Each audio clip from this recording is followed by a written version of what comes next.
Our reading comes from Isaiah chapter 35, beginning with verse 8 to 10.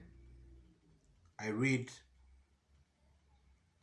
"And a highway shall be there, and it shall be called the way of holiness. The unclean shall not pass over it. It shall belong to those who walk on the way. Even if they are fools, they shall not go astray. No lion shall be there, nor shall any ravenous beast come upon it. They shall not be found there, but the redeemed shall walk there. And the ransomed of the Lord shall return, and come to Zion with singing. Everlasting joy shall be upon their heads. They shall obtain godliness and joy, and sorrow and sighing shall flee away." The word of the Lord. My name is Reverend Aaron Godfrey Batte. I am the chaplain of St. James Chapel, Makerere University Business School.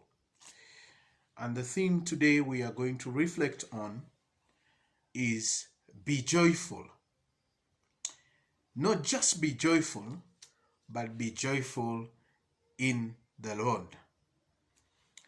As we read Isaiah 35, I would like us to have a reflection from Isaiah 34 for us to understand what Isaiah is mentioning in 35. When you look at the contrast of chapter 34 and 35, you see the difference of the narratives or the message or the prophecy there. In chapter 34, we see the judgment on all the nations. And verse 1 of 34 says, "Draw near, O nations, to hear and give attention, O peoples. Let the earth hear, and all that fills it, and the world, all that covers from all that comes from it.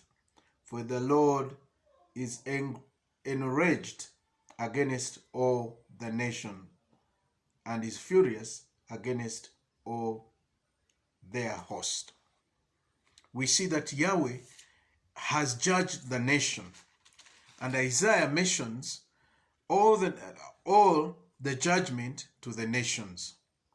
But when you come to 35, it is interesting that the language changes. And this is what it says in chapter 35, verse 1. "The wilderness and the dry land shall be glad.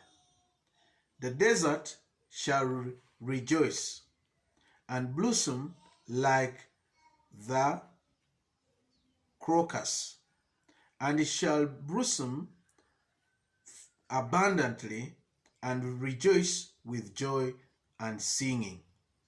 The glory of Lebanon shall be given to it." There is a change of the tone of language in chapter 35. Now, for you to understand what is happening, you need to know that Isaiah is mentioning this to the children of Israel, what has been happening in their lives.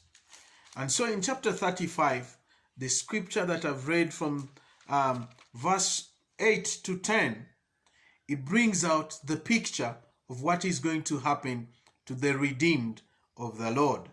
And in verse it says, a highway, in verse 8 it says, "A highway shall be there, and it shall be called the way of holiness." He's giving hope to those who are redeemed of the Lord.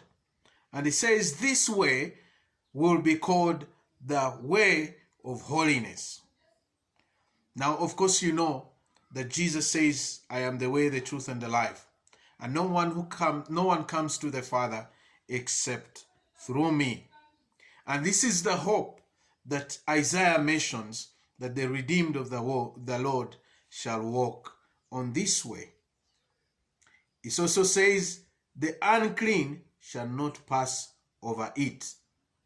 We know that in Leviticus, many of the children of Israel knew what it means to be unclean. And there were ceremonial festivals, laws that help those who are unclean to have cleanness in their lives. He goes on to say, it shall belong to those who walk on the way. Who are those who walk on this way? These are the ones who are righteous, who are ready to walk in holiness. He says, even if they are fools, they shall not go astray. This way is marked out. This way is not a way where you have to look or you must get skills to understand this way. This way is marked out for those who know the Lord. And he says they will not go astray. He gives us the picture of a lion, and you know how furious the lion is. He says, no lion shall be there, nor shall any ravenous beast come upon it. Meaning that there is no sin or those who are in sin or who are wicked that shall walk on this way. Only for those that are redeemed by the Lord. What a joyful statement that comes in Isaiah 35. That we who are redeemed of the Lord will be given opportunity to walk on this way.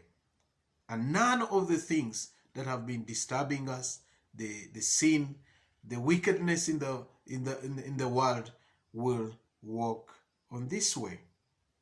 Verse 10, he says, and the ransomed of the Lord shall return.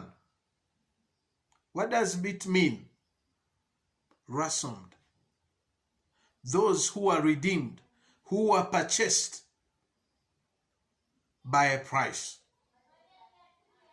And this price is the death of Jesus Christ on the cross. You get a picture of understanding a slave who has been bought by a master. That is a picture that you need to know, that you deserved death. You deserved a punishment. But Jesus takes this and for you to have this joy. He says, everlasting joy shall be upon their heads. Oh, what a wonderful picture. What an encouragement, even as we walk through the life on earth, that there shall be everlasting joy as we walk on this way into eternity.